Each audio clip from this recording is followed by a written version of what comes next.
It's the Mike Nowak Show with Peggy Malecki. Green, gardening, and environment radio, flavored with a dash of humor.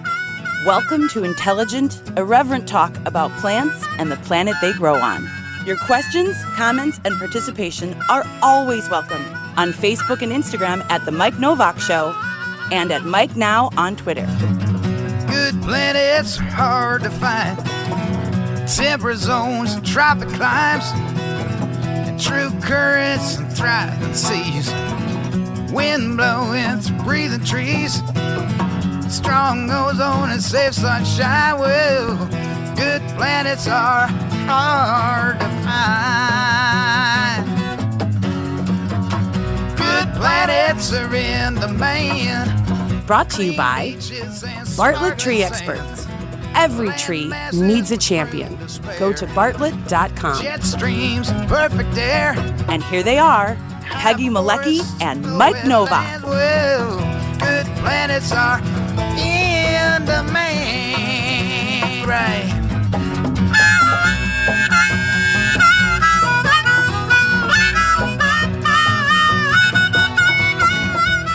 And there we are. And we always have to make sure we get a shot of Basil the dog, Lagata the cat before. You know, it's sort of, there's the good luck charms for the show.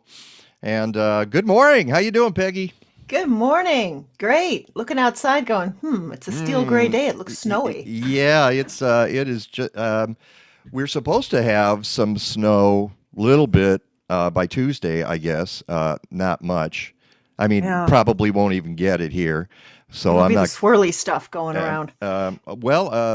Rick said wet snow. So we'll see what happens. But and of course, this is a holiday week, and a lot of folks are going to be doing what I hope they don't do.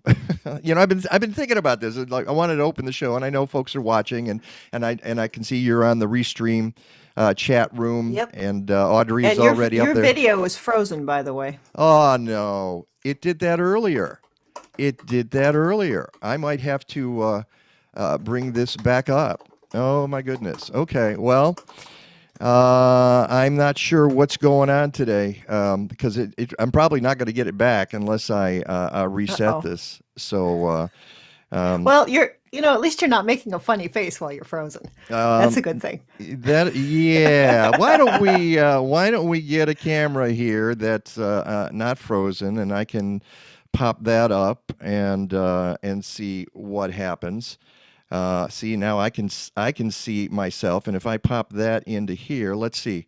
There you are. See, how about that, huh? But I hope Problem it doesn't. solved. Well, but it's it's always an issue if it starts freezing. Very quiet. Yeah, well, and now I'm going to have to add that camera to all of the other settings that I had here. That's okay. That's okay. We will deal with it as we need to. Hey, everybody, welcome to the show. And as I was going to say earlier, I know that there are folks who want to celebrate the holiday, Thanksgiving. And my advice is, if you can, don't. I mean, celebrate the holiday. Just Don't travel. Don't travel. I've been watching the news and people lining up and getting. Trying to get tested for COVID, and they can't get tested because everybody wants to do it at once, and the problem is the testing can be negative in the morning and positive in the afternoon. And you just kind of go, that's crazy. So why would you do that? Just keep everybody safe. And I'm thinking in about 2 months, I'm hoping we're going to be on get a ding there. On our way to a change in this situation. So just be safe, everybody, please. Just be as safe as you can. On today's show, well, as you know, Bartlett Tree Experts is a fabulous sponsor for the show. We can't thank them enough for keeping us on live streaming. I was going to say on the air. This is kind of on the air. This is the air. This is the air. Type of air. There's Ethernet. There's air. There's air around it. So it's always good to bring them on to the program to answer questions. And I've You're lost. froze. Am I frozen? Oh, Yep. we are having issues this morning. This is something else. Okay, and Chad's gone. So what you're going to have to do is find him. I'm going to reload myself one more time and see what's going on here. Nope, that's not the one I want. I want this one. Let's load that. Boom. Let's bring that in, and let's pop that in here and go live. Chad Rigsby is the Bartlett expert who is with us this morning. He's a research scientist and technical support specialist with the Bartlett Tree Research Laboratories at the Morton Arboretum. And we will get him on here as quickly as we can, and get your tree care questions ready, because it is that time of year. Oh, and there he is. I think I just texted him. Okay, great. So let's pop him up there. Let's pop some audio on. Chad, it's good to see you. Thank you for being with us this morning. Yeah, good to be with you. And now that you are with us, and we do appreciate that. Tell us about your work. What is it you do at the Morton Arboretum specifically? Yeah, so I'm a research scientist and technical support specialist with Bartlett Tree Experts, but I work out of the Morton Arboretum. And there at the Morton, we do research and outreach to promote good practices and research into proper pest management and other things, all centered around trees and shrubs, woody plants. Well, and of course, I assume because you're at the Morton Arboretum, you have the resources of the Morton Arboretum as well at your disposal. The Bartlett Tree Experts and the Morton Arboretum have always just been like peanut butter and jelly. We're big fans of each other. We share a lot of values, and it was sort of a natural fit for one of our lab staff at Bartlett, myself, to be stationed or work out of the Morton. And the spirit of that is so that we can grow our partnership even more, and specifically from a science perspective and an outreach perspective. So I collaborate with folks at the Center for Tree Science and the diagnostic clinic there. It's a great relationship that we have, and it's quite an honor to be able to work with those folks and strengthen that bond.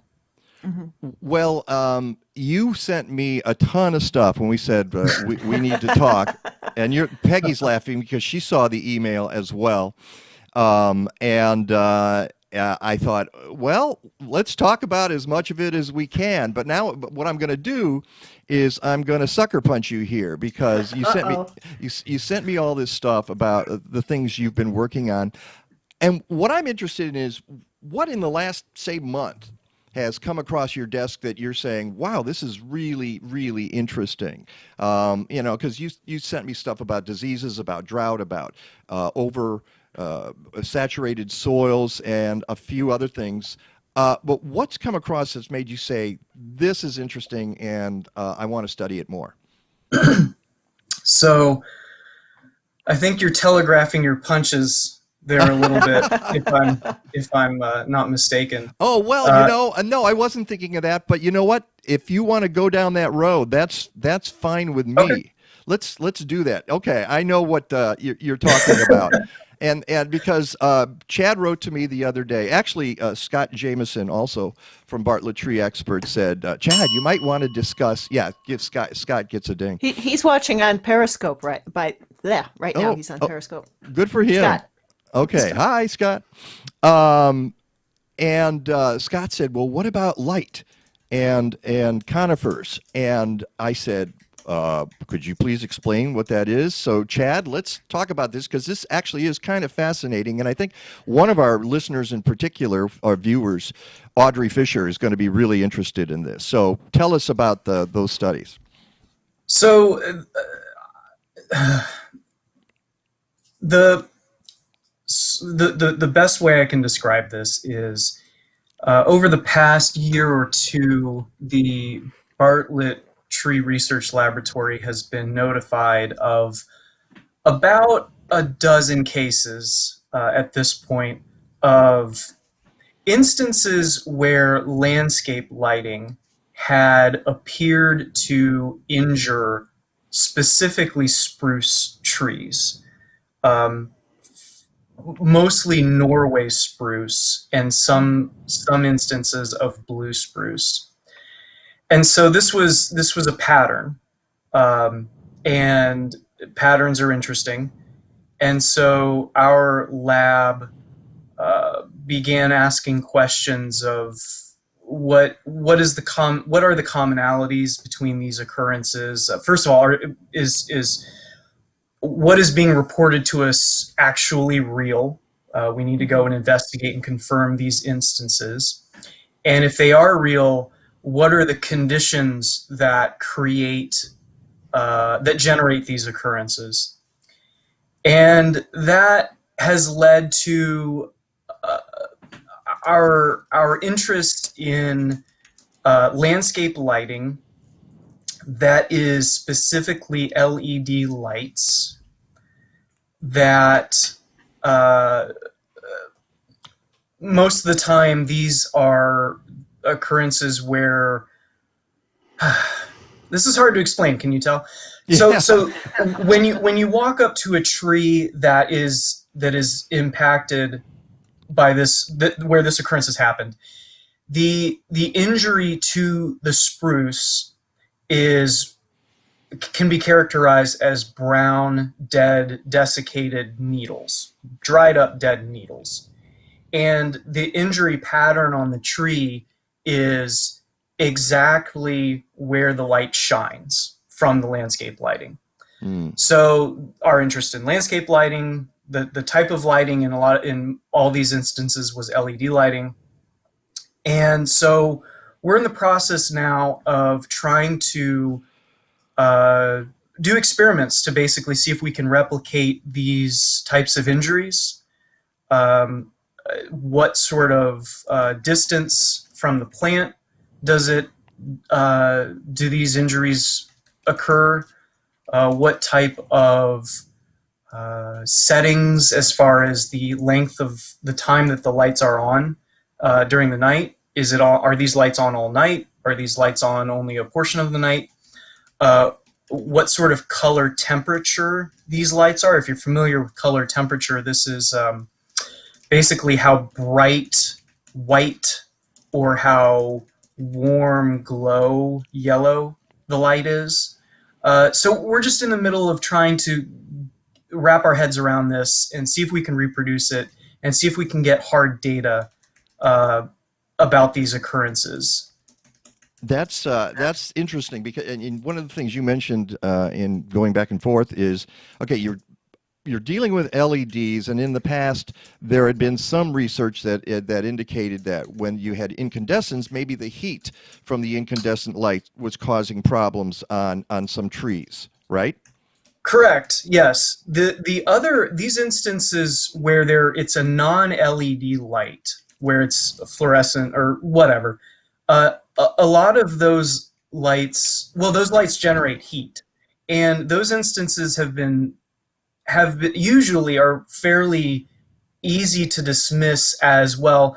The light was situated very close to the plant, and it was probably just heat that injured the plant. But LED lights, if you're not familiar with them, do not generate heat. So these are instances where it is purely the light that is causing injury to the plant. And you wanted to be really careful, and here's the caveat for this, and I want to make sure that people understand there are no studies on this. This is just a phenomenon that you have detected recently, and you don't know if there's anything to it. So we have to be really careful when we talk about this, and I don't want people running out and saying, hey, if you put LED lights it's out there, it's going to hurt your plant. There needs to be more study on this, and that's what you guys are. That's what you do. You study these phenomenon, and hope that you can figure out what it is that's causing this injury. Have I got that right? You're absolutely right. We want to be very careful, and just like you said, don't run out, panic, rip out all your LED landscape lighting. Let's do this research. Let's get our heads around it first. Absolutely. Yeah, as Scott just said, follow the science. Follow the science, but it is worth mentioning because, and I mentioned Audrey Fisher, who's watching the program. We have talked about lighting on our planet and the bombardment of light, the fact that we cannot see stars in our skies anymore, and what kind of an effect does that have on human beings, on other animals, on plants. A lot of that is still being studied. We know that there are medical effects. So it's when you mentioned this, I kind of went, oh, and there I go. I froze again. So I'm going to pop you back up there. So, and I'm telling you right now, my image just keeps freezing. So I'm just going to leave if I have to and not keep trying to put it up there. I'll put it up from time to time. We'll just deal with it. But this is so fascinating given how little we know about the effects of light, and we're just figuring out about light pollution on our planet, that I think it bears watching. And don't you, Chad? Absolutely. There's a lot of research. What comes to mind immediately is the impact of artificial lights on birds. There's a lot of research that has happened and is happening there, but there are whole groups of organisms, and I would say plants are probably one of those, where our understanding of unnatural light levels, we really don't know what that's doing to the plant. We know that the plants pick up on what's called photoperiod, and if your audience isn't familiar with that, it's basically the amount of day where there's daylight of a 24-hour day. Longer days in the summer, shorter daylight periods in the winter. And if that photoperiod is disrupted, they rely on that photoperiod to do things like go into dormancy during the winter. So if that's disrupted, we don't know what that would do. We could have hypotheses, but yeah, a lot of unknowns. Yeah, so that is something that I'm looking forward to hearing more about. And that's really all we need to say about it right now, because you don't have much. And I know you were kind of loath to bring it up and go too much into detail because you don't have detail. So we will leave it at that. Bartlett and Morton Arboretum and others are looking at this particular phenomenon and hoping that they can understand more about it as time moves on. So let's look at the year. The year in review. Here we go into just about to hit December. Wow. And I know. And COVID made it an odd year as well. How did that affect your studies, Chad? Yeah, there were the way that our research lab works is probably how you would think, where at the end of the growing season we have a huddle between everyone at our lab to discuss our results and see how that would impact what we're recommending management-wise for pests, for diseases, for whatever it may be, for soil management, etc. And then in the winter time, we have another huddle where we talk about the questions that we'd like to ask for that growing season and what experiments we're going to do to answer those questions. And so in 2020, we had our huddle and said, okay, this is what we'd like to do this season. Mhm. And then things came kind of crashing down all around us. We had to call a lot of audibles and in fact cancel some research that we had been wanting to do and had actually already set up to do. I had questions in soil management that I was going to have some trial sites in Columbus, Ohio, and other things like that. And I mean, with the shutdowns and the travel restrictions and everything this spring, we just had to kind of we'll do this when we're all vaccinated, I suppose. But it has limited us to a degree. We've still been able to do research, particularly locally. Me in cooperation with a lot of folks at the Morton and our field offices here in the Chicagoland area. We've been able to do some good bit of research. Mhm. And play armchair quarterback over Zoom if we have a research site that we can't immediately drive to. It has changed. It has decreased a little bit the amount of research productivity that we've been able to do, but hey, it's what we have to do. Well, it's I think I actually kind of surprised at that because it seems to me that you could do a lot of research remotely in the 21st century. So I guess what I'm surprised by is how much still requires you to be on site and to interact with fellow human beings and fellow scientists, and that's interesting to know. It is, and I don't want to make it sound like we only were able to do like 20% of what we wanted to do. We have had to cut out some things, but we have largely been able to do exactly what you kind of described there, Mike, is over Zoom. We're talking to somebody, we say, hey, this is our vision for this trial. Mhm. We'd like to do this site, these treatments, and could you go ahead and write all that down and do it for us and send us samples? And we've been able to get that done. So we have been still productive, for sure. Yeah.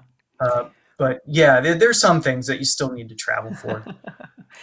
Well, what about now? One of the other things that you had sent us, and that Scott just brought up, what about Buroak blight research and some of the other current disease problem research? Buroak blight was certainly one research question, Buroak blight management specifically, where we are able to do that locally. Buroak blight is an issue in the Chicagoland area. It is a species of disease that slowly sort of drains the health away from bur oaks. And if left unmanaged, it will lead to problems that will eventually take the tree. So we have an interest in being able to manage this. So I am not a pathologist. I do not claim to be a pathologist. So I have been working with our pathologist, who is stationed down in Charlotte, North Carolina, at our research laboratory, to run some trials on Buroak blight management. And we're looking at different fungicides, different amounts of fungicides that you treat the plant with, different timings as far as when you treat the plant with the tree with the fungicide, and wrap that all up in maybe 2 or 3 trials and tracking how these trees are doing with regards to Buroak blight severity, disease symptoms over the course of years. And we found that the treatments that our lab is recommending and that our arborists are implementing out in the field are quite effective. And they pretty much are in line with recommendations from experts in Iowa and University of Illinois. So it's a success story as far as Baroque blight management. Okay, and how prevalent should the average homeowner be concerned about it, and what's the difference between Baroque blight and, say, oak wilt disease, which is something else you're looking at? I mean, oaks are in trouble. They're such an important species or genera that we really need to take care of them. So, how much danger are we in terms of our oak trees? So oaks, for the oak species in the Midwest, you're for the most part going to, as far as groups of species, you're going to have two groups. You're going to have the white oak group, which includes white oak, swamp white oak, and species like that. And then you're going to have the red oak group, which is red oak, pin oak, species like that. And each of these two groups have their own issues, but there is overlap. So I would say, from what I've seen personally and from what I'm hearing from our arborists on the ground, the major thing this season that impacted our oaks was root rot, actually.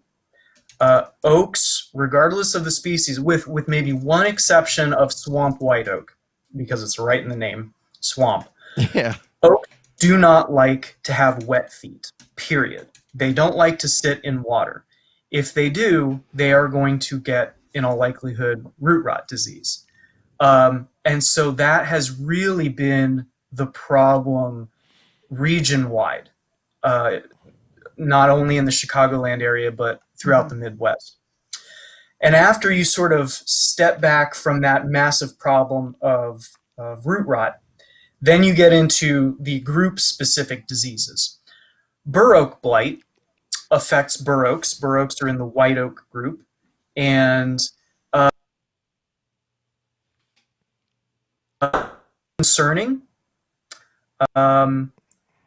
It's not an outright tree killer, but it will lead to slow, gradual decline of the tree, and death will eventually result if Baroque blight is not addressed, usually for some other reason. You will decrease the health of the tree enough to where other issues are going to take out the tree, like a canker disease or boring insects or something like that. Red oaks are impacted by oak wilt that you mentioned. Oak wilt is a very serious disease. If your red oak or pin oak or something like that gets infected with oak wilt, that's a problem that needs to be addressed ASAP. It is, if you're familiar with things like Dutch elm disease, these are pathogens that get up into the conductive tissue of the tree and essentially plug all of that up. So the tree is no longer able to draw up water. It's essentially choked off that transmission of water. And without water, the tree is going to die. And it happens very, very quickly.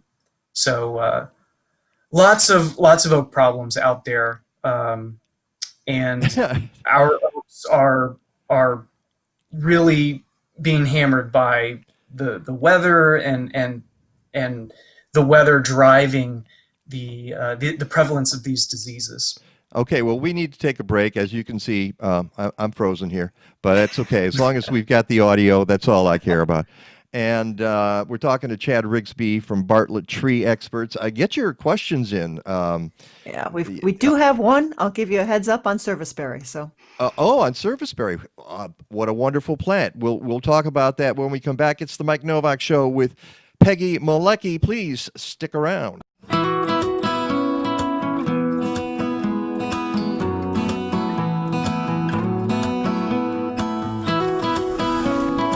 Hi, I'm Vic Nakashima with Bartlett Tree Experts.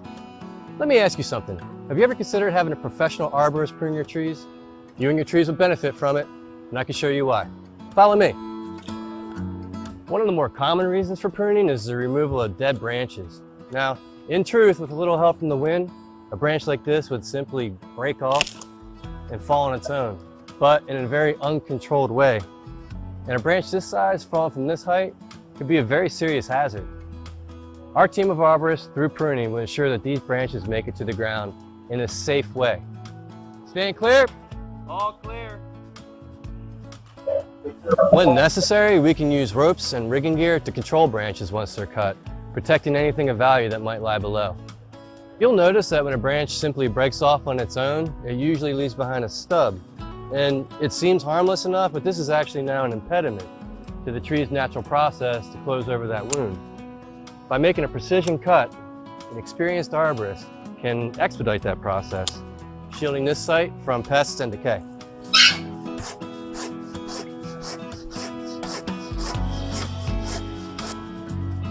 When these lateral branches grow too long, they can actually become too heavy and break. But we know how to prune to reduce the weight and almost eliminate this risk. And we can also prune them to make sure that they don't contact your house, while still keeping the tree's health and beauty intact. Stand clear. All clear.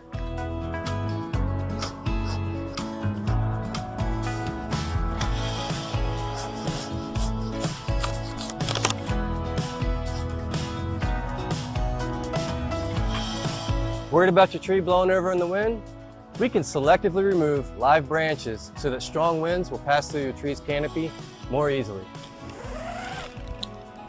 You know, hazard reduction is important, but pruning can also provide harmony to your landscape.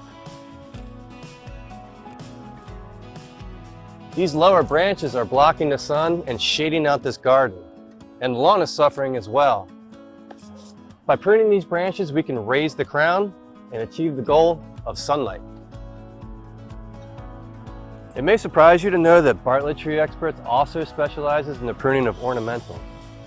There's a lot to consider when you're pruning a tree like this, and we do it every day.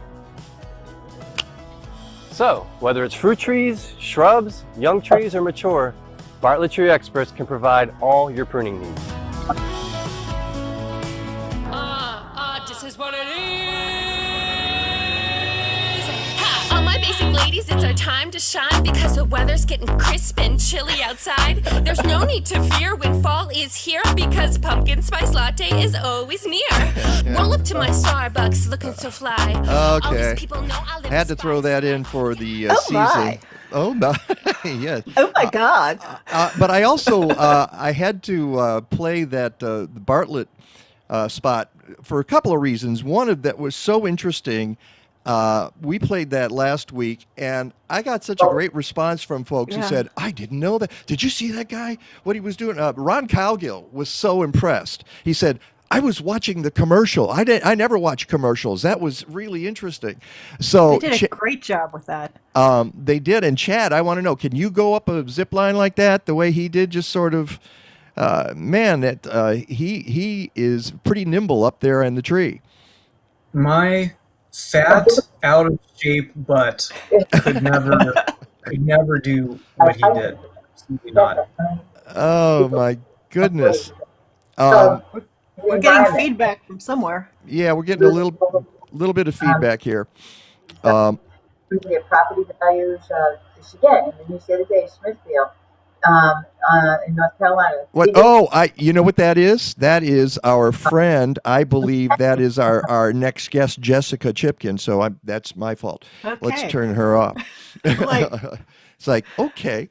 Someone's talking. But what is interesting, what oh yeah, let's take care of this, Peggy. Why don't you do that? Wait a second. No, maybe I should do it right now before we go any Yeah, further because then here.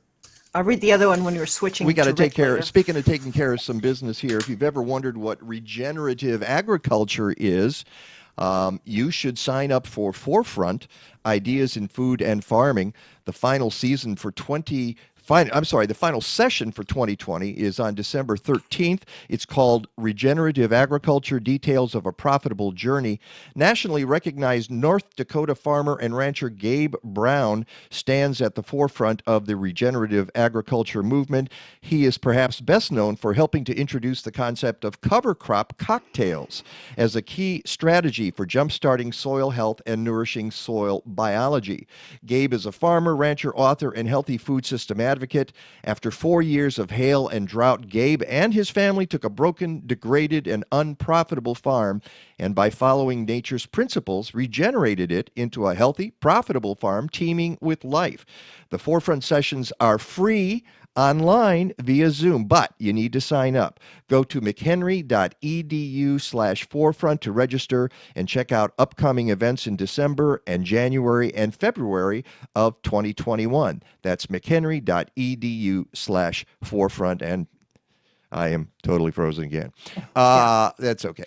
But I want to get back to the pruning thing because we're getting into winter here, Chad. And what do folks need to know about what you can do in the winter? I think of winter as prime time for tree care, even though many trees are dormant. How do you view that? I generally agree with you. Absolutely. I think there's one major misnomer out there that we're unable to do pruning in the winter. We're unable to see what branches and stems are dead, need to be removed, things like that. Just like you said, often winter is a great time. In fact, for some species, the time for like pruning. oaks. Exactly. Specifically red oaks. So we just got done discussing oak wilt disease in red oaks, and that one of the ways that disease spreads is through pruning cuts. You make you prune a plant, you have an exposed wound there, and that wound is attractive to beetles that carry this fungus with them. They'll land on that wound and will spread the disease to that oak tree. So the way that we avoid that is we don't prune when those we don't prune red oaks when that beetle that vectors that disease is out and active, which the winter is the time for red oak pruning. Peggy, what you were saying something there? Oh, I was just clarifying in the summertime, when the beetles are active, which Chad also said. Exactly. Right. Yes. Yep. So, and a lot of the times there are state recommendations. The state extension services, Michigan, Illinois, Iowa, the university systems will have recommendations for when to stop pruning, and even the state government will have bans on pruning red oaks at a certain time of year. So all's to say that winter is a great time for pruning red oaks specifically, but really different varieties of species. And it's probably easier for you to work in the winter as well because people's gardens are dormant at that point. Yeah, it can be. Ground will freeze, and therefore making big big tire tracks in folks, which we have methods of not doing that in the summertime. But ground freezes. It's easy to get back to a site, easy to do these pruning jobs. It's really a great time for it. Well, and of course the leaves are gone, and you get to see the structure of the tree much more clearly.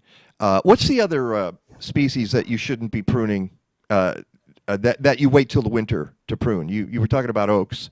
Is that your question? I'm not sure. I thought there was another one. Yeah, there was another species in that One of you're the, supposed to one of the avoid the PDFs. pruning. And I'm not going to guess at this point. I'm at a So loss. okay, I don't quite remember, to be Okay. honest. Scott says elms. elms. That's what I was thinking. I thought it was. Thank you, Thank you, Scott. Scott. Thank you. Yeah. So that's that. I should have remembered that. Elm's basically the same issue. Skeet says elm too. Thank you, Skeet. He went to ding Skeet's too. there as well. Okay. See, these guys are all over it. I'm making us look bad. Elm, it's the same problem as red oaks and oak wilt. You have Dutch elm disease that is being vectored by beetles, and so we don't want to make those cuts. We don't want to expose that wound for beetles to get up in there and spread that disease. All right. So Thank you, can you trim it in the summertime if you seal it off? Is that a possibility? If you had damage? We generally don't like to do that, but it can be done. It can be. We like to do it in the winter's time just to be safe and sure. We'll really only prune these species if there's something like storm damage and you've got branches everywhere and the tree needs to be cleaned up a bit. We'll make those cuts and then seal them with a sealant. Okay.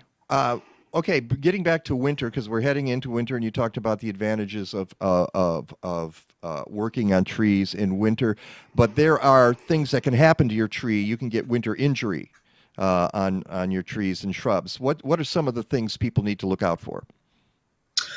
Yeah, there are different types of plants that are prone to getting different types of winter injuries. So one of the ones that we is in our sort of sphere up here in the Midwest is what we call winter burn on evergreens.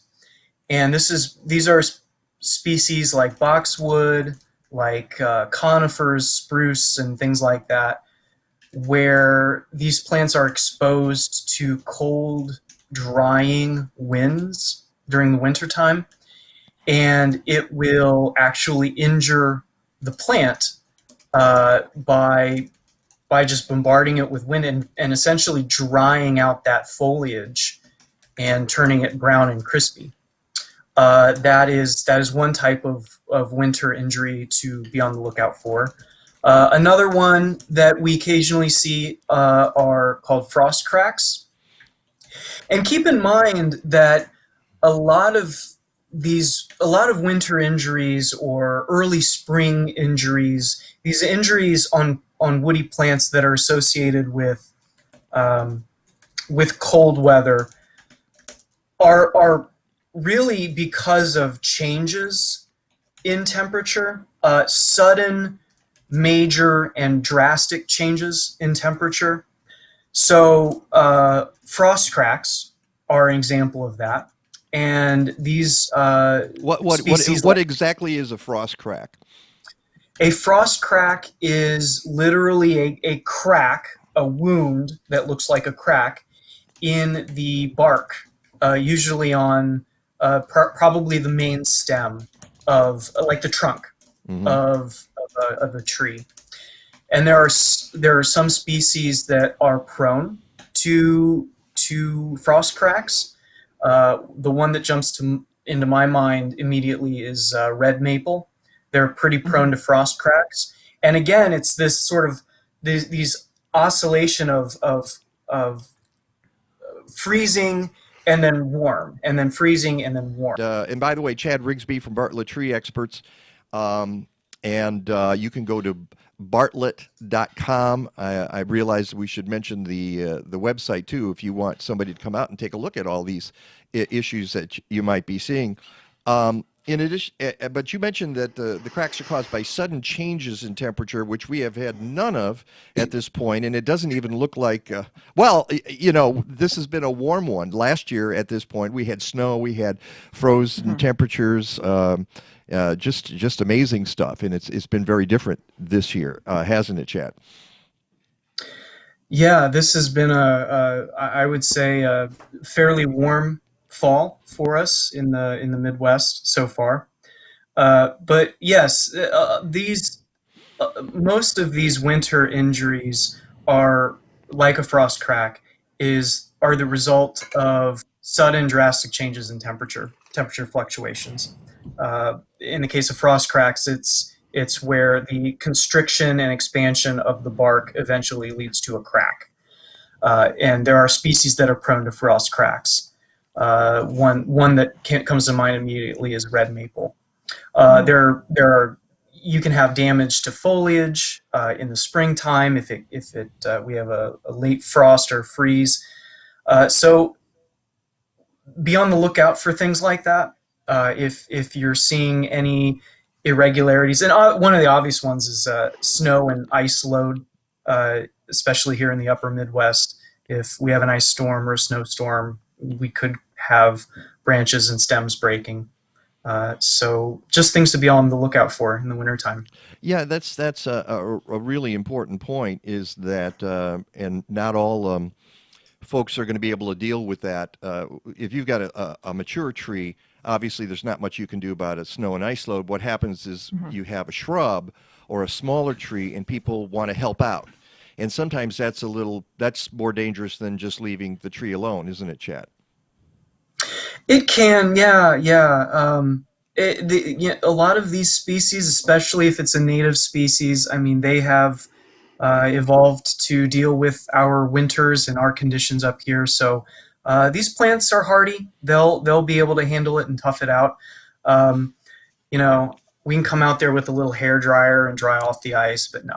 We're not going to do that. No, you're not going to do that. Well, but even, if you're going to, and I've gotten these tips from Skeet in the past about if you have to brush snow, don't go vigorously shaking the branches. You want to just sort of gently move it off. And if you do have a branch break, get an arborist out to address that as quickly as possible. Absolutely. There could be issues that someone who might not be as versed in tree care, tree management, something they might miss that might be an issue.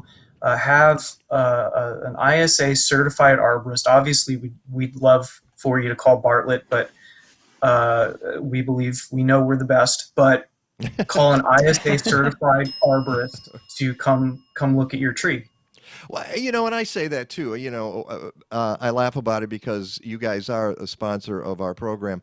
But for goodness sake, if you have a tree issue, and some folks watching this don't have Bartlett in their area, get a certified arborist out to look at your trees. They're such, and we say this all the time, trees are such an important part of your property that why would you take a chance? Why would you risk that? It adds to the value of your home.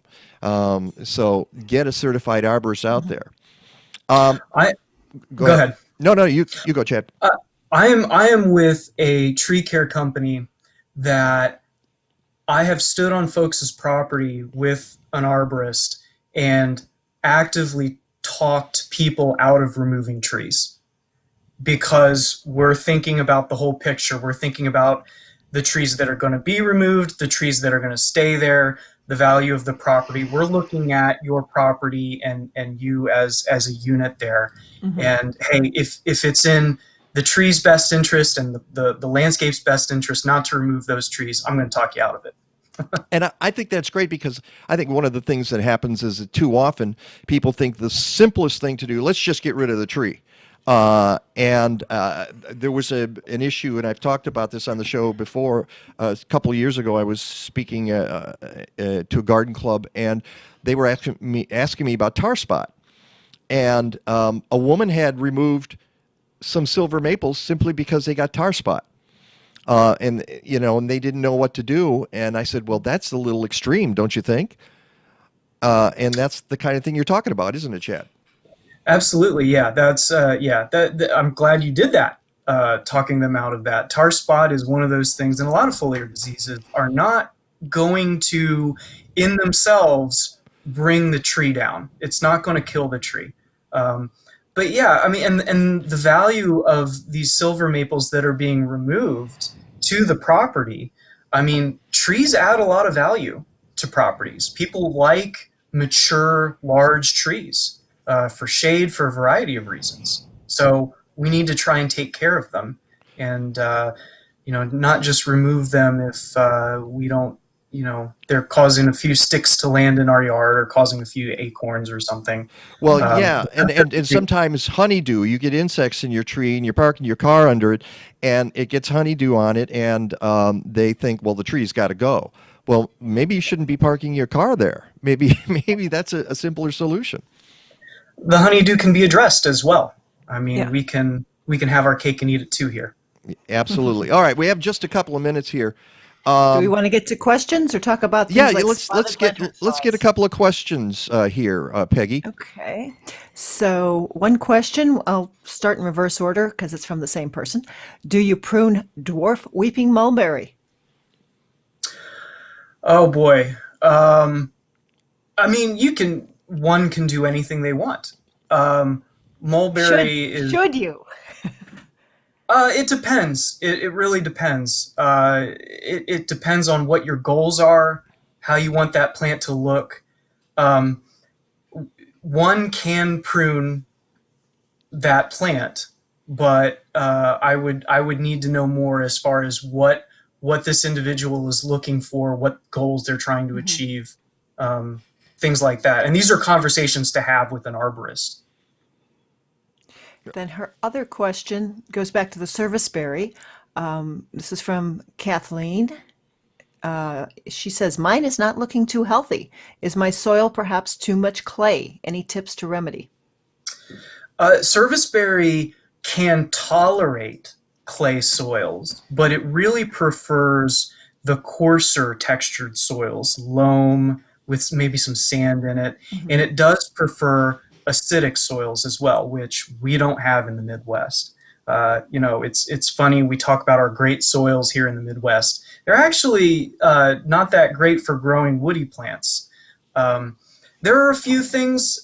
They don't like moist soils, really perpetually wet soils. So there could be a few different issues there.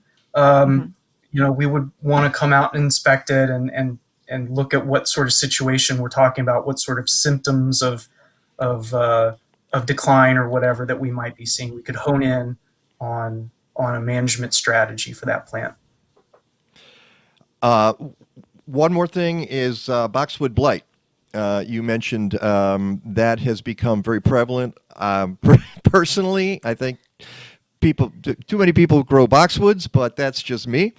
You see them everywhere because they generally are easy to maintain, but not when they get blight. So what's the story on that?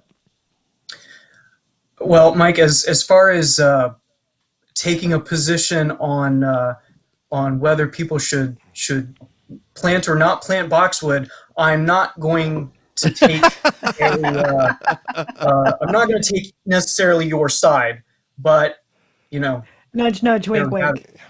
But yeah, boxwood blight is a problem. It's a real big problem in the eastern U.S. This is a disease that is a killer. It will kill the plant. Some varieties and cultivars of boxwood are very resistant. Others are very, very susceptible. There's information about what varieties are resistant and susceptible and what varieties you should plant thinking about boxwood blight. It's also a manageable disease. We have pretty darn successfully been able to manage it in folks' landscape. But it's a complicated disease, and there are a lot of things at play with this disease and how it's spread. And once it's on the property, how do you manage it? What other things besides fungicides are you doing? What other tactics are you using to manage it? It's a big one, and but it's manageable, and folks can find more information about that online, calling an arborist, calling places like the Morton, your extension service. There's information out there for you. Absolutely. Chad, thank you so much for being with us. Again, I tell people to go to bartlett.com if you need help with your boxwood blight or with oaks, if you're concerned about the oaks on your property, anything at all, and they'll come out and they'll help you set up a plan, and that's a really good thing to do. I want you to get back to us as you find out more information about the light and the effect on LEDs, effect of LEDs on plants, if there is such a thing. Can't wait to see what the studies are about that. You got it. All right. It's the Mike Nowak Show with Peggy Malecki. When we come back, we're talking to Jessica Chipkin from Crate Free, Illinois. I hope you stick around for that. At this time of year, we spend a lot of time indoors with our plants, so help them thrive. The plants you're viewing were treated with Leafzyme, a foliage spray designed to activate beneficial microbes already present on the leaves. A spritz every few weeks promotes growth-enhancing microorganisms that process dust and other particles into nutrition that indoor plants can absorb through their leaves for beautiful and vigorous growth. Go to blazing-star.com and check out their BioGarden line for home gardeners. The world has changed. A year ago, you were growing food because it was fun. Now it's important. That's why you need Happy Leaf LED grow lights. Thanks to the best science, the wavelengths are tuned to your plant's needs. They're versatile, they're elegant, they have a 5-year warranty, and they're made in America. Peggy and I are huge fans. Go to MikeNovak.net for the code to save 5% on your purchase. Go to HappyLeafLED.com to get more information. Happy Leaf, it's about the light. Since 2001, DiveHeart has been revolutionizing rehabilitation using zero gravity and scuba therapy to give confidence, independence, self-esteem, and yes, freedom to children, veterans, and others with disabilities. At DiveHeart, we believe in the power of partnership because together we can do great things. Let DiveHeart help you imagine the possibilities in your life. Go to diveheart.org to learn more. Collective Resource Compost wants to show you how they make composting easy in Chicagoland. You can reduce greenhouse gas emissions by diverting food scraps from landfills. CRC brings you a fresh 5-gallon bucket or a 32-gallon neighbor tote with each pickup. You fill it with organic matter, they swap it out, and get it to a commercial composting operation. Composting is what nature would do if we just got out of her way. Learn how easy it is to divert waste at your home, school, or workplace. Go to collectiveresource.us. Welcome to the Mike Nowak Show with Peggy Malecki. Green, gardening, and environment radio with just a soupçon of humor. Or is that a dash? Brought to you by Bartlett Tree Experts. Every tree needs a champion. Go to bartlett.com.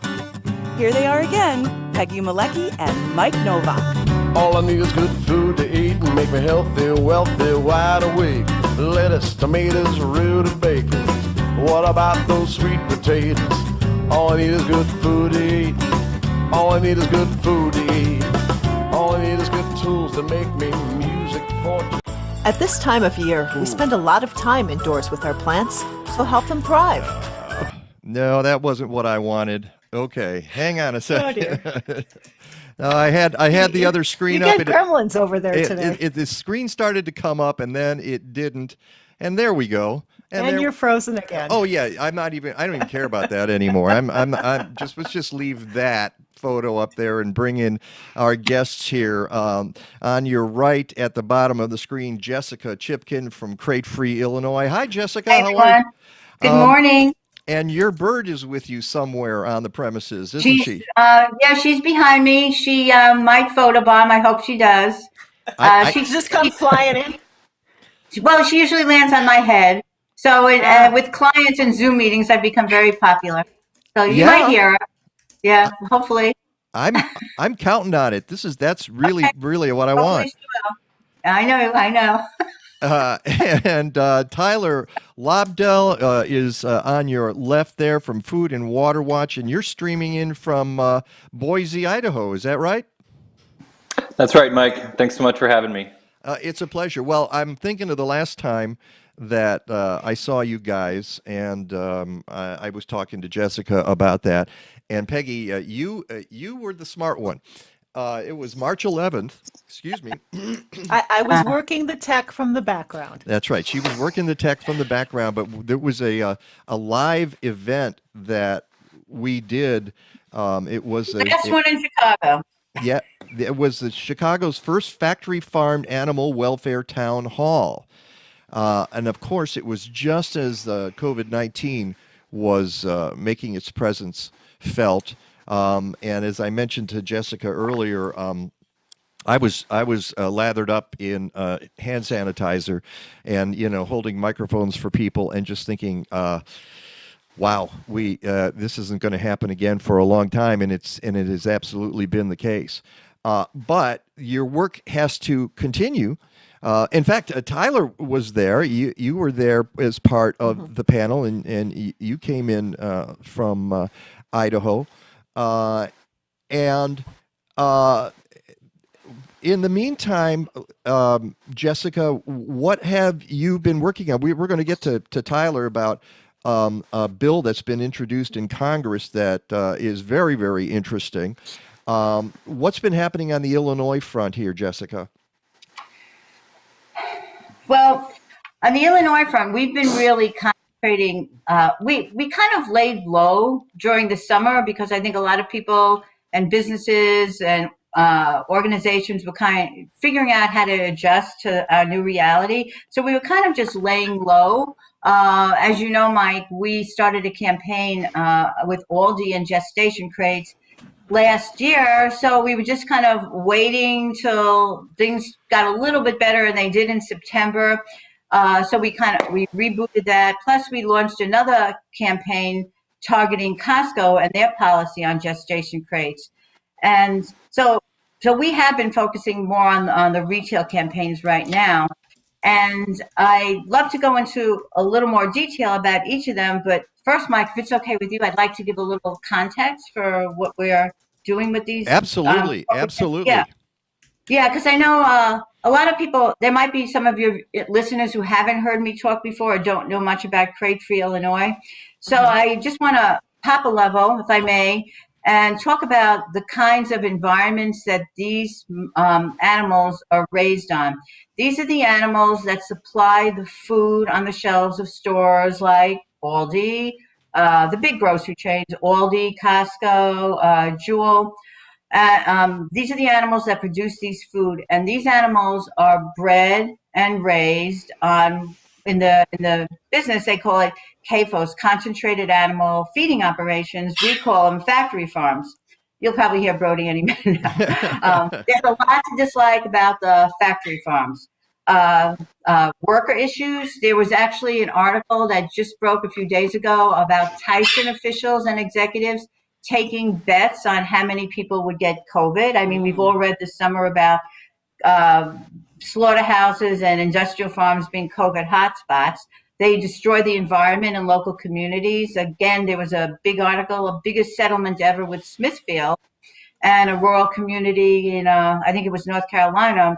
They had to pay more damages than ever before to destroying the value of this community. And I'm sure Tyler might have more to say about that.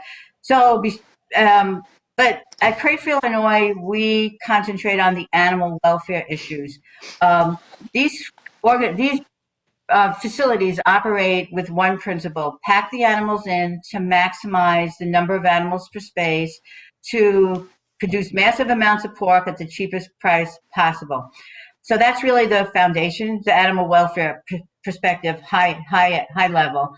One of the ways that these animals are packed in when it comes to pigs is they pack them into gestation crates, which are probably the most entrenched form of animal cruelty and animal agriculture. For those who don't know what gestation crates are, they are tiny metal cages where the mother pig is confined for her entire life, except for a few weeks where she's taken out to go into another enclosure to give birth to the pigs, to her piglets, and then she goes right back in.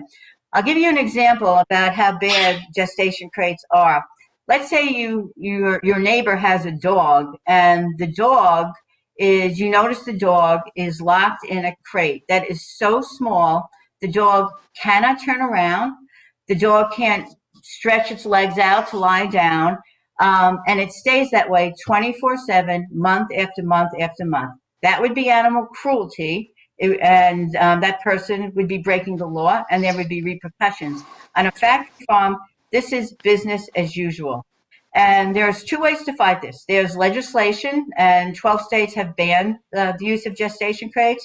That's not really an option here in Illinois right now. Hopefully it will be at some point. And the other way are these corporate campaigns, which now I'll go into. The corporate campaigns are important because these big grocery stores are the customers to these factory farms.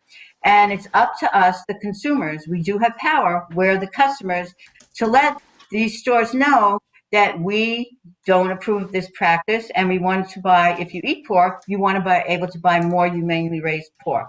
So I wanted to do that just to create context. So I hope that I did that. Mike, you have any questions? No. That's that.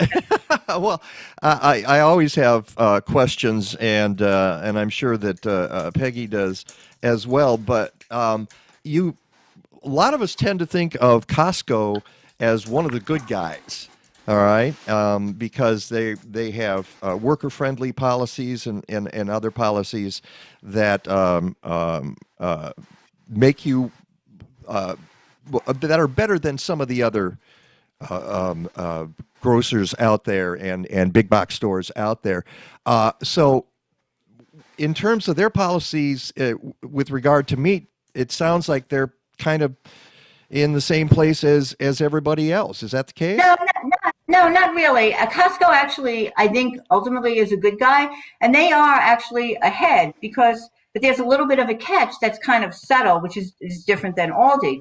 Costco is less clear-cut than Aldi. Aldi has no gestation crate policy. Last year, after meeting with us, their headquarters in Batavia, they did go as far as to say they're going to tell their suppliers they expect them to get rid of gestation crates, but that expectation is not like a commitment. It's like, say you had a teenage kid and you told the kid, I expect you to clean your room every night at 9 o'clock. It could happen, maybe it won't happen. So an expectation is not strong. It needs to be a commitment with a timeline.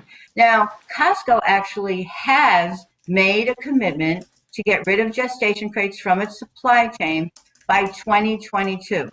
So, and that's huge. That's a big thing. But the problem is, and this is what's kind of like when you dig a little bit and you lift up the hood, there's a problem with this because their major producers, JBS, which you probably see more as the Swift brand, Smithfield, they are some of the major producers. What these companies do, they keep the mother pigs in gestation crates for the first 6 weeks of their pregnancy. Now, keep in mind, that's like 1/3 of their pregnancy cycle. Also, keep in mind, I probably know more about a hog's gestation cycle than most regular people. So that was a joke. Don't laugh. Okay. Okay. Anyway, so the mother pigs are kept in the crates for the first 6 weeks. So they're not truly crate free. And what we're trying to get Costco to do is truly be crate free and get the pigs out of the crates for their entire pregnancy, because 6 weeks is still a very long time to be stuck immobile. So Costco is ahead of Aldi in that sense, but there's still that problem. And that's the case with all the big producers right now, except Hormel is the first one, and it just was announced about a month ago.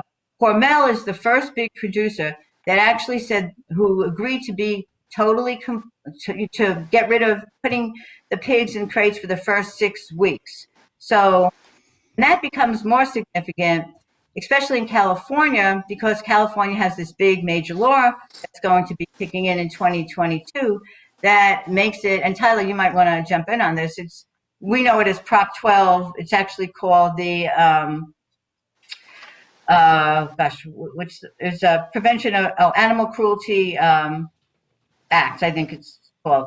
Tyler, you might. I Tyler, always do you think have, that well, and let's do a quick introduction to Tyler Yeah. Lobdell. He's with Food and Water Watch on the legal team, and you combat factory farms through legal advocacy.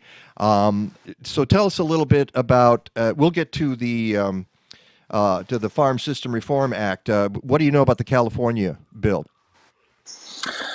Yeah, and I'm sorry, I also don't have the formal name off Yeah, on my I have it. I have. fingertips. Oh, okay. Here it is. It's the prevention of cruelty to farmed animals. Great. Yeah, so more colloquially known as Prop 12. It was passed a couple years ago in California by a voter initiative, and it's an effort to minimize animal welfare issues on factory farms by establishing some baseline care and treatment standards, most important of which really, as Jess has been getting into, is just the matter of how much space do these animals have to live in. So with respect to pigs, that means gestation crates are no longer to be allowed in the production of pork products that would be sold within California's boundaries. And so while it doesn't mandate practices outside the state of California, California is a large enough market that producers tend to follow California's lead with things like this because they understandably want to be able to access the California market and the consumers there. Well, and that takes us to the Farm System Reform Act, because listening to you and to Jessica, it sounds like, if you can get California on board, that's great. If you go to Aldi, if you go to Costco, but it's all piecemeal, trying to work up some inertia here where you can make a change. Whereas the Farm System Reform Act, which was introduced by Cory Booker in the Senate and Ro Khanna in the House, is more comprehensive. Would you like to explain that, Tyler? Yeah, thanks, Mike. So I think it's important for your listeners for me to make one point really clear at the outset, and that is, that we have reached the place we are today where the vast majority of the meat that people are able to buy at the grocery store come from a factory farm, which crams animals literally snout to snout, beak to beak, degrades the environment, harms local communities. The reason why we've reached this place was not by accident, and it's not because factory farms are the most efficient or best way to produce food. It's because of very deliberate policy decisions made over the span of decades. And so the Farm System Reform Act is an attempt to remedy sort of those systemic poor policy decisions that have plagued our country for years now. And so at its core, sort of the most important provisions of the FSRA, it would impose an immediate moratorium on new and expanded large factory farms. So no new large factory farms could be constructed in the United States, and it would phase out existing large factory farms by 2040. And so that's a very bold objective and exactly what we need to transform animal agriculture in our country. And then along with that, it would authorize $100 billion over the span of 10 years to help farmers transition away from factory farms. So one of the big problems in our system right now is that the large companies like Tyson and Smithfield and JBS, essentially the folks who raise the animals that become their products are under draconian contracts, which provide them very little leeway in how they run their operations and really lock them into practicing these factory farm models that are bad for the environment, bad for their communities. And so this money would be out there and allow folks to transition away to more sustainable, humane practices like pasture-based, or even transitioning to specialty crops instead of raising animals altogether. So it really is just a suite of policy reforms that would help break the stranglehold that factory farming currently has. And as you mentioned, it's ambitious, and that's what gives me pause, because it's so ambitious. I find it hard to imagine you can get enough support to get it passed. For instance, something you called to my attention is that there are no Illinois supporters of this yet. And Illinois is, Which is of course, surprising. it does surprise me a little bit because we have so many Democratic representatives in the state of Illinois. Why is it? Why is Illinois not represented right now in supporting this bill? It's a great question, Mike, and I can't say for sure. The states that have more entrenched factory farm industries, those industries then have more leverage over our political leadership. And so that may be part of the dynamic, to say it nicely.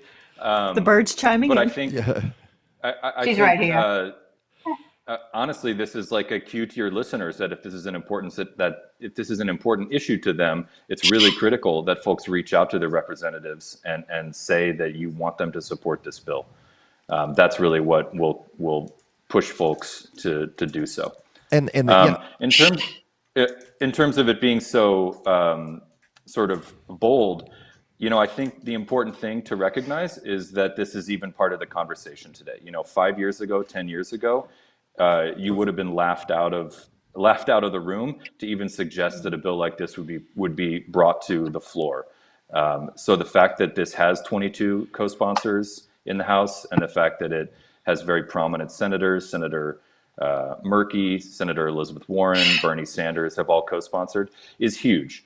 And if nothing else, this is what sometimes in the legislative parlance we call a marker bill. So this is a bill that really puts forward where we need to be to really set the frame so that the conversation can move in the right direction. Whereas again, 5 years ago, this conversation wasn't even on the table. Yeah, I have a question, Tyler, about Illinois, no one from Illinois co-sponsoring the bill, either from the House or the Senate, I think. I haven't checked. Do you think that's because Illinois is one of the largest factory farm, that's like the fourth largest factory farm state in the country? Yeah. So it's going to be the states that have less factory farms in them. Yeah, sadly. Yeah, I guess so. And it's just, as follow the money, right? I'm guessing that there's a lot of money being put into political campaigns by this industry in Illinois, more so than, say, Massachusetts, where Markey and Elizabeth Warren are representatives from. Vermont. So, yeah, exactly. And so, Vermont's an interesting one because of their dairy industry. But yes, I think as a general rule, that is correct. It's going to be more difficult to push our representatives from Iowa, Illinois, Arkansas, these states with really robust factory farm presence. So is the biggest opposition something like the Farm Bureau, or is it more coming from the producers? So there is strenuous opposition from the Farm Bureau, not a surprise there. And as far as I know, all of the major factory farm trade industry organizations have also come out in opposition. So the National Pork Producers Council, the Chicken Producers Group, so those big sort of industry lobby groups that really represent the multinational corporations that are behind this, they've all come out in opposition. Importantly, the more grassroots farming organizations very strongly support it. Family Farm Defenders, National Farmers Union, the state farmers unions, those organizations that really represent the folks on the ground tend to be very supportive. Yeah, and you mentioned in the information you sent me, it would put more responsibility on the big guys, what you call integrators. These are the companies that contract with smaller farms, and then they tell them exactly what they have to do. And is that a way they get off the hook in terms of the factory farm conditions? Absolutely. It is part of their business model. And so all of the liabilities and risks, they try to contract away to the individual families out on the acreage where the barns actually live and the animals are housed and raised. And then the corporation takes the vast majority of the profit and essentially tells the farmer exactly how they have to run their operation and exactly, frankly, how they have to destroy the environment and their local communities. And so, Jessica mentioned the Smithfield case in North Carolina, which is groundbreaking. Smithfield has been sued. I think there's over 15 lawsuits pending right now, claiming that Smithfield has caused a nuisance in the state of North Carolina, and those have been successful, thankfully. Prior to those lawsuits, there was really no accountability. But we still have a problem where, for example, the EPA does not consider Smithfield Foods the relevant regulated party when it comes to a Smithfield factory farm. They put all the blame on the individual family who's contracting with Smithfield. And the Farm System Reform Act would change that. It would create responsibility for the integrators, the big corporations, to make sure that those folks who are working for them are not destroying the environment. And when they do, the integrator would be liable. It seems so obvious. Yeah, so I'm just saying, it just seems so obvious that who's pulling the strings here. And then the smaller farmers, they get stuck in, and we've seen this in several of the documentaries. Where people get stuck and they get in debt and they can't get out, and the only way they can possibly survive is to continue along this road, and it's just so sad. We had somebody make a comment in the feed about what if it's a non-U.S. owned company, and what protections are going to be there? Yeah, that would be my question too, Tyler, because you're talking about multinationals. So we pass a law in the United States, and again, it's a heavy lift right now. But how is that going to affect multinationals? That's a great question. It will affect them as well. So as some folks may know, Smithfield, for example, is owned by a Hong Kong-based investment firm. Because their operations are here in the United States, those operations have to comply with U.S. law. And so just because the corporation that sort of is the umbrella over something may be headquartered or based elsewhere, they still have to comply with EPA regulations and state regulations. And so the FSRA would apply to them as well in terms of this placing of responsibility on those corporate entities. So where do we go from here? How does the election, which is not even over, sadly, just insanely, I guess I have to say, it seems to me that all of this, any legislation is kind of in limbo at the moment. Everything's just been put on hold until we see what happens.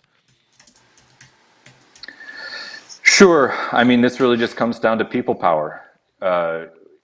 We need to hold our elected representatives accountable. And this is an important issue to Americans. Every survey that's done shows that people in the United States care deeply about animal welfare and want a better system in terms of animal agriculture. And so it just comes down to us demanding that from the people we put into power. And so again, listeners should reach out to their senator or their representative, both on the state and federal level, and demand that they support this bill and similar efforts to improve the system. And I agree that in Illinois, it's kind of telling that we have no co-sponsors here. So this is an opportunity for the folks watching in Illinois, and we have people watching from other states. You can look at your own representatives, but get on the horn and say, hey, how come you're not behind this bill? Jessica, you were going to say something there. Yeah, and I was also going to say, and so clearly legislation is one path to change that, and the other is consumer power. There's reaching out to legislators, and then there's reaching out to the retailers that sell the stuff. I mean, these retailers are the customers of these big pork producers. If we let retailers know that we don't want to buy this pork, eventually that's a very grassroots way to drive change. And consumers have power. So it's really on us to make these changes. Unfortunately, it's not going to happen on its own. The will comes from the people. Always goes back to that. If I may, that's a really excellent point, Jess. And I also just want to flag that, Crate Free Illinois hosts a really excellent service where you can find small scale, sustainable, humane producers in your area. And so another way you can really push back on this is just by voting with your dollar. It's a simple thing that each of us can do. When you purchase meat products, be conscious about who produced that and how they produced it. And to the extent that you're able to, buying local from a real farmer in your neighborhood or your community or your area is a huge thing that you can do to support a change in how we do this. And that's a really good point, Tyler. And so, Jessica, give us the places that people should go to support Sure. crate-free Illinois. Sure. The best place to go is our website, www.cratefreeil.org. There's a tab there to download the mobile app that Tyler was talking about. We have about 400 local farmers. The mobile app will know exactly where you are, and it will tell you who's in your area that you could buy meat products from. Not too late to get Thanksgiving turkeys that way, perhaps. And then there's also a tab on how you can help, and you can learn more about how you can help us with our corporate campaigns as well. And of course, Tyler, folks can also go to foodandwaterwatch.org to see the initiatives that you're involved in. That's correct. Very much encourage you to. And of course, the usual social media, Facebook pages and Twitter accounts and that sort of thing. So, good luck. I'm so encouraged that this bill has been introduced, but so discouraged because I look at what it's going to have to overcome to be turned into a law. And but I'm happy that somebody's trying to do this, and it's a good first step. As you mentioned, Tyler, it's a marker bill. It gives you an idea of where we need to go. And so congratulations and continued good luck on it. Thanks so much. All right. Thank you both for being with us. Thank you. It's the Mike Nowak Show with Peggy Malecki. When we come back, it's meteorologist Rick DeMaio. You can reduce your household garbage 30% by the simple act of composting. But I live in a condo or an apartment, you say. Well, if you're in the Chicago area, contact Collective Resource Compost. They give you a fresh 5-gallon bucket or a 32-gallon neighbor tote if you're working with your community. You fill it with food scraps, they swap it out on a regular schedule, and voila! You're returning organic matter back to the soil instead of creating harmful methane in a landfill. Go to collectiveresource.us. They make composting easy. There's a new urgency for people to grow their own food, and thanks to Happy Leaf LED grow lights, your seedlings will be healthier with a better germination rate and faster growth. You'll get lower operating costs and higher yields. That's because the wavelengths are tuned to your plant's needs. They have a 50,000 plus hour minimum lifespan, and they're made in America. Go to MikeNovak.net for the code to save 5% on your purchase, and go to HappyLeafLED.com to get more information. Happy Leaf, it's about the light.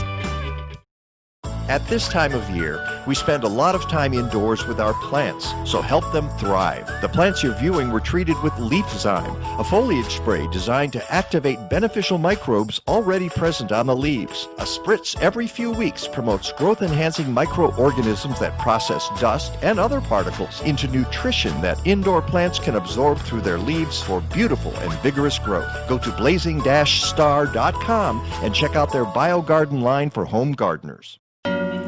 Love to eat turkey. Love to eat turkey. Love to eat turkey, 'cause it's good. Love to eat turkey like a good boy should. Well, 'cause it's turkey to eat. So good. All right. Welcome back to the Mike Nowak Show with Peggy Malecki. What? Nope, No. I don't eat turkey. I know you don't. So what will you have instead of turkey on the turkey day? All the other good stuff. Brussels sprouts, squash, mashed potatoes, cranberries. Okay. Just kind of wondering, but Mushrooms? I had to have something in honor of the holiday there. And by the way, I'm waiting for Mr. DeMaio So let's talk about regenerative agriculture then. Why don't we do that? Yeah. And if you've ever wondered what regenerative agriculture is, then you should sign up for Forefront, Ideas in Food and Farming. The final session for 2020 is on December 13th, and it's called Regenerative Agriculture, Details of a Profitable Journey. Nationally recognized North Dakota farmer and rancher Gabe Brown stands at the forefront of the regenerative agriculture movement. He's perhaps best known for helping to introduce the concept of cover crop cocktails as a key strategy for jumpstarting soil health and nourishing soil biology. Gabe's a farmer, rancher, author, and healthy food system advocate. And after 4 years of hail and drought, Gabe and his family took a broken, degraded, and unprofitable farm, and by following nature's principles, regenerated it into a healthy, profitable farm just teeming with life. The Forefront sessions are free. They're online via Zoom, but you do need to sign up in advance. Go to mchenry.edu/forefront to register and also check out upcoming events in December, January, and next February. That's mchenry.edu/forefront. Welcome back to the Mike Nowak Show with Peggy Malecki. I believe we have meteorologist Rick DeMaio on the line. Rick, are you with us?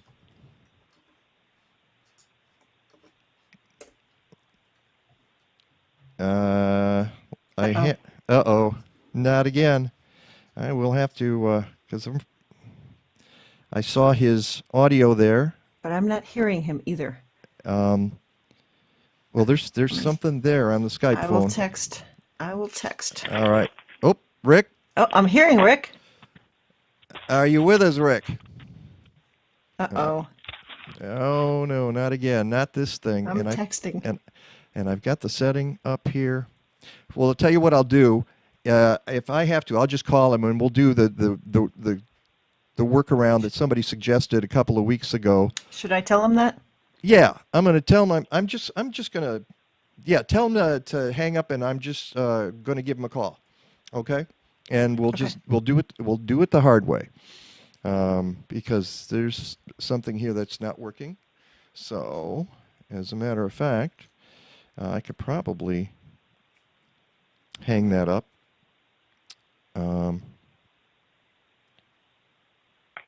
And we'll just do it that way. Nope, sounds like he's still on. Yeah, he's still there, so I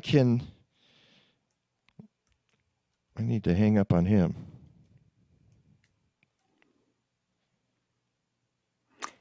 Now we need some music. Shall I sing the turkey song? No. All right, I'm just going to do this and see if he picks up here.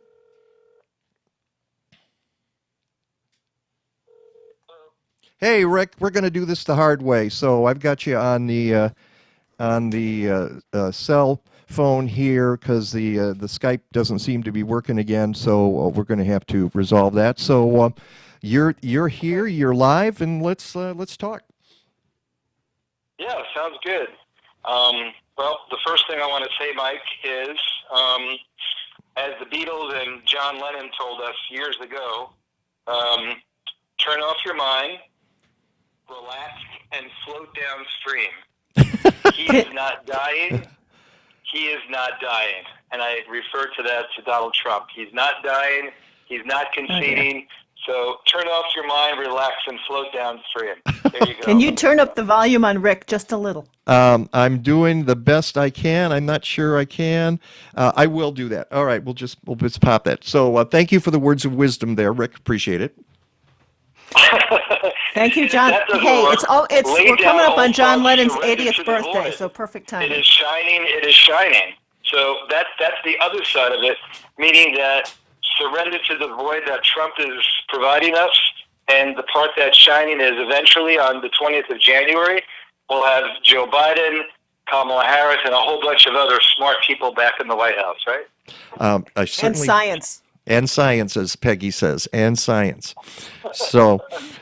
Yeah, the EPA is going to go through a major overhaul, isn't it? It's going to have to. It's been pretty much gutted, so we have to. It just all kinds of agencies that have been just emptied out, hollowed out, and that's going to have to start on day one. Yeah.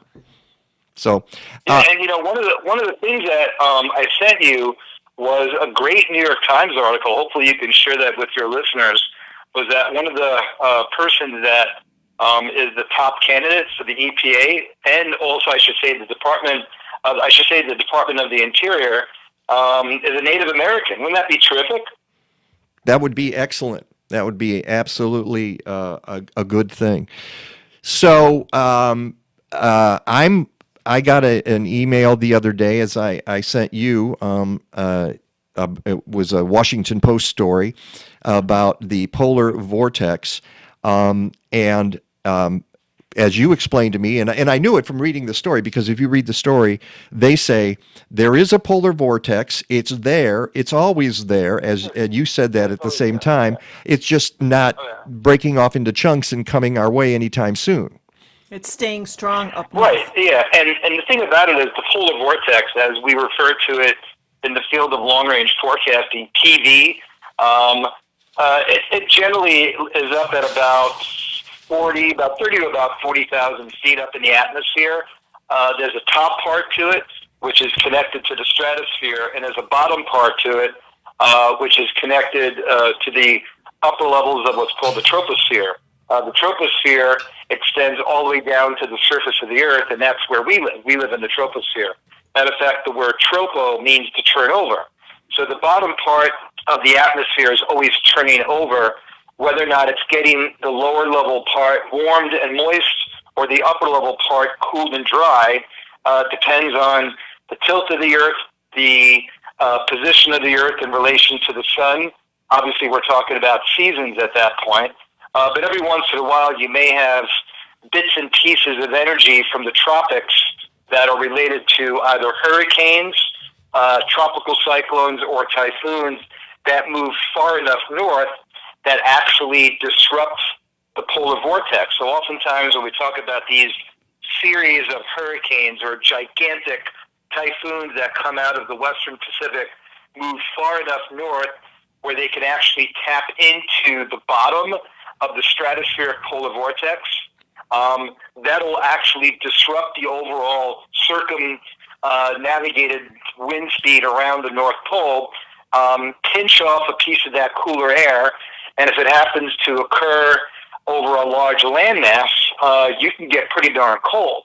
Right now, the 2 to 3 week forecast, it's called the wave energy flux pattern, doesn't seem to have any cross-polar vortex flow, meaning it's not going from, say, one side of the tennis court to the other from left to right.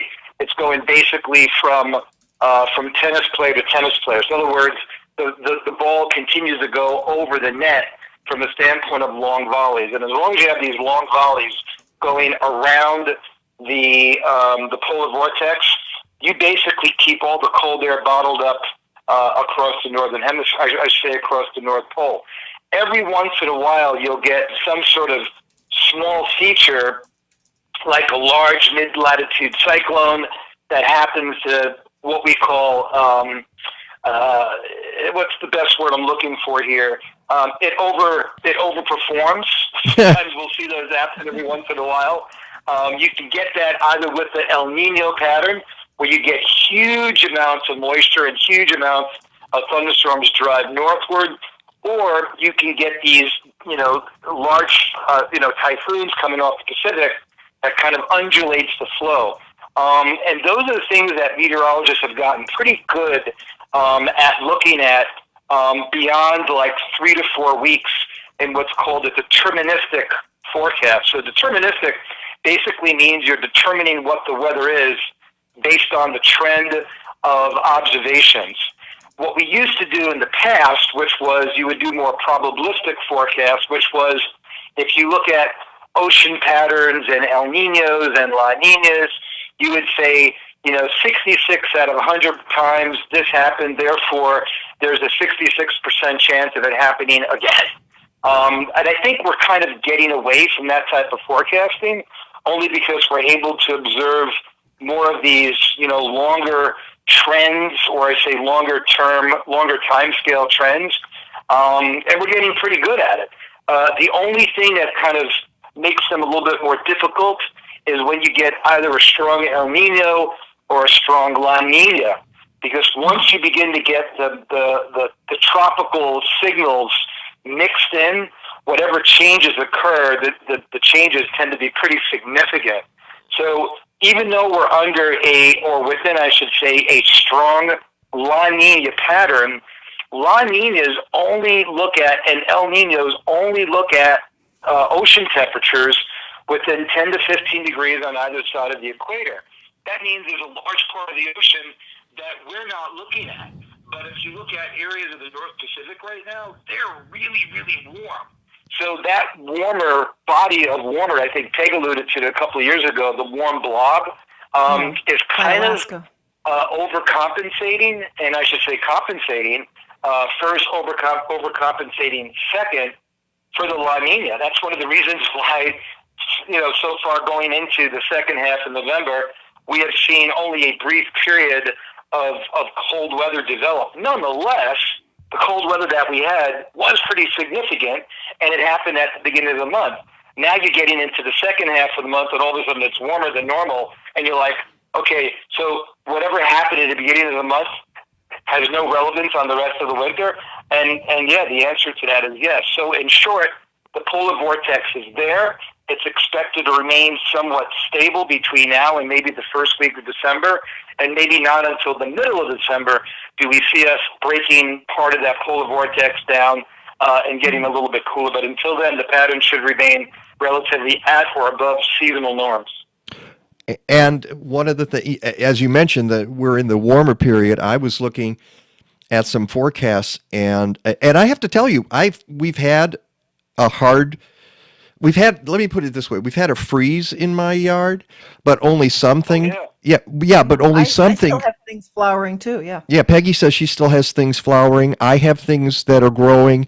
Our greens are still doing well. I'm still harvesting greens out there in my backyard because we haven't had a really hard freeze in my own backyard.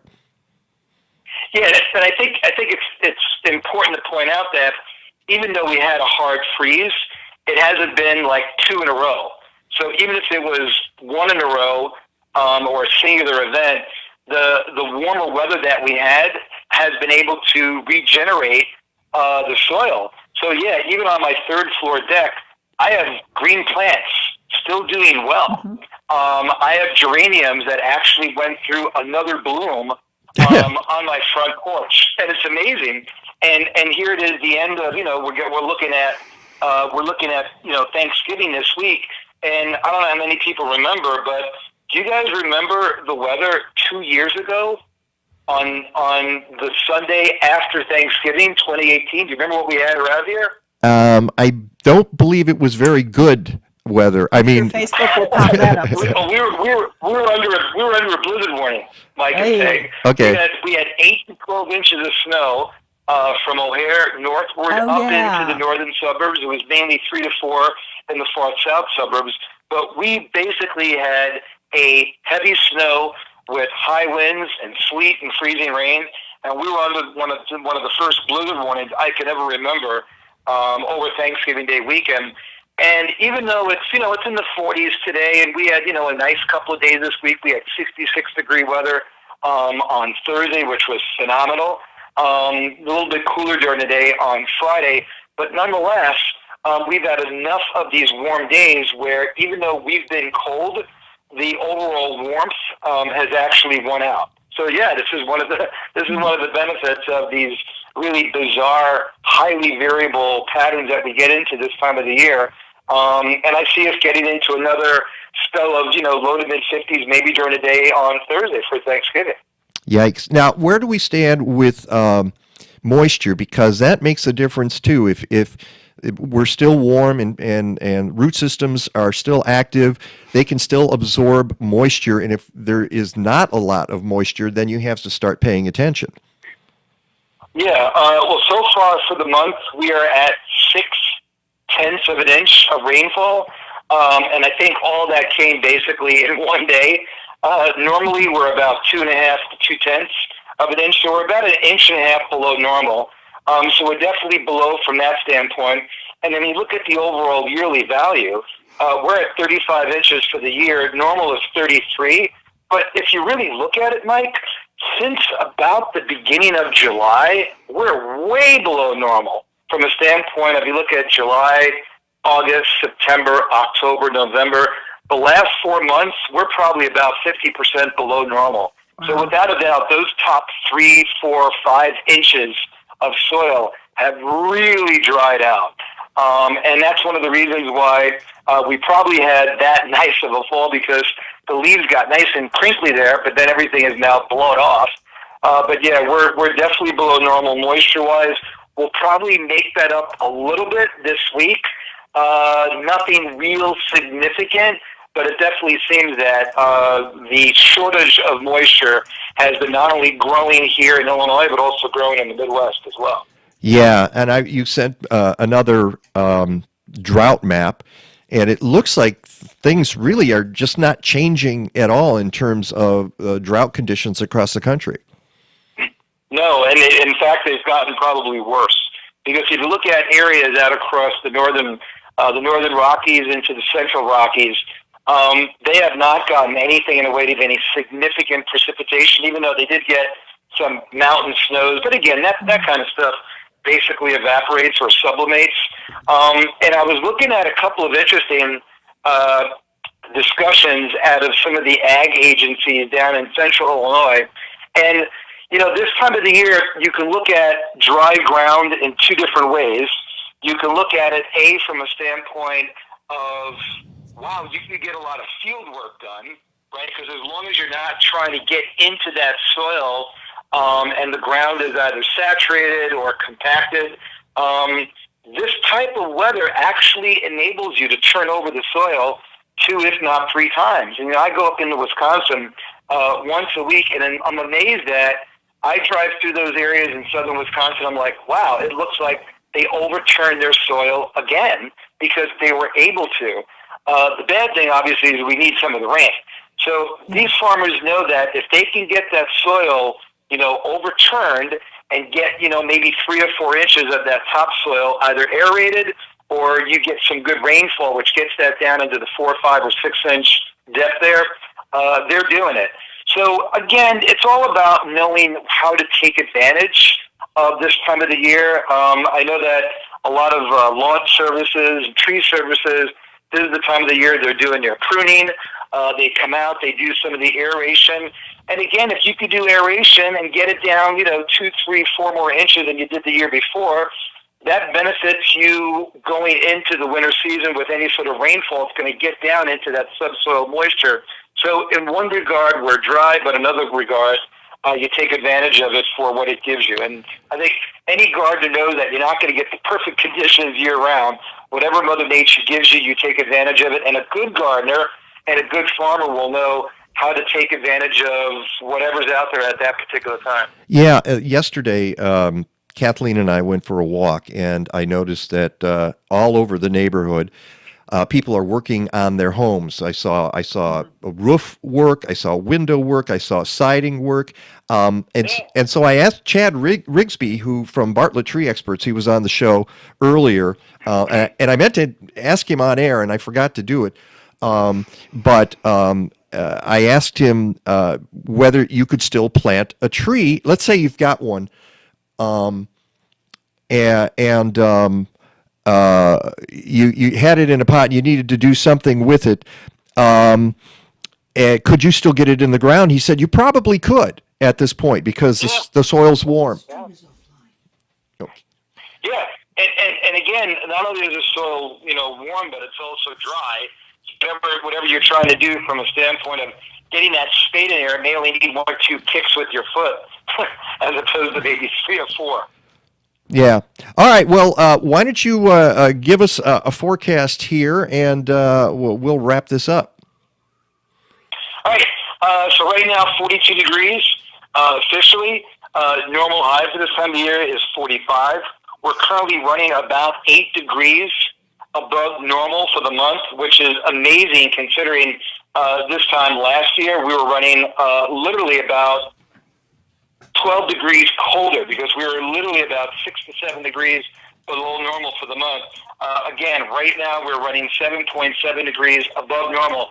So think about it, Mike. If we were 6.6 below normal last year and we're 7.7 above this year, that's about a 14-degree swing. That's really amazing. Yeah. Again, 0.67 inches of rainfall for the month. It looks like the next system will come at us probably Monday night or Tuesday. That'll give us a little bit of rain, maybe a little bit of wet snow. I know some of the stuff I sent you showed the possibility of maybe 1.5 inches or 2 inches of wet snow accumulating by early Tuesday morning. If that happens, it may be our first inch of snow of the year, and that'll be about a week ahead of schedule. Typically around here, your first inch is about the 1st or 2nd of December. But even if it does snow, it's going to mainly fall on grassy surfaces, and it'll be gone by 9 o'clock, because at that point, warmer air comes up northward. Whatever snow does fall will turn to rain. Looks like much of the day on Tuesday, I'm thinking about a ½ inch, maybe about 3/4 of an inch of rain. On the back side of the storm system, we'll get much cooler during the day on Wednesday, but again, both days we'll see temperatures in the mid-40s. And then the next wave comes at us on Friday, but that'll actually go north of us. So during the day on Thursday for Thanksgiving, I expect temperatures to be close to 50, maybe even 55 degrees, and maybe staying there during the day on Friday. But even through the next week to 10 days, temperatures averaging about 2 to 4 degrees above normal. Precipitation basically average, only because we'll have 2 days of somewhat significant rainfall, so to say.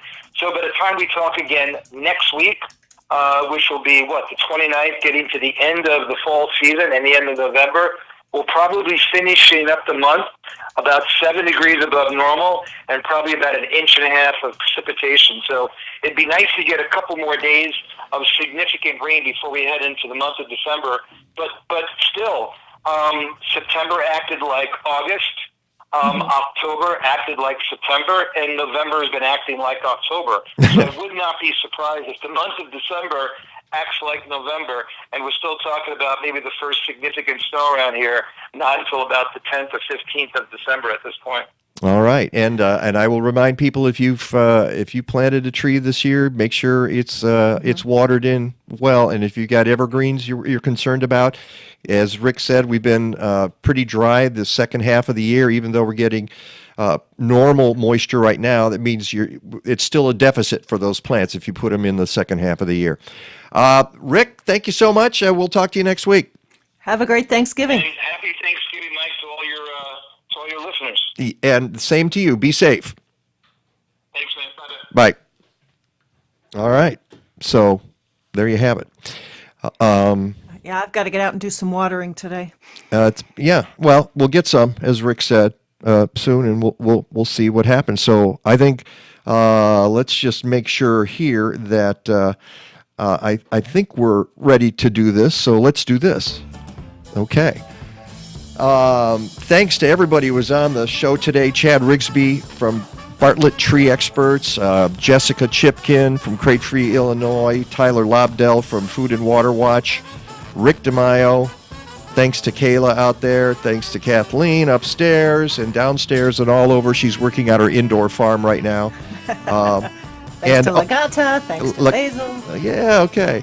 So until next time, I guess we just say go green or go home. Right.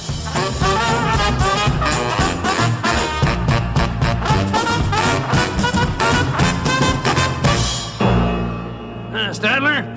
What? Is that it? Yes, it's over. How'd you like it? I don't know. I slept through the whole thing. Well, you didn't miss much.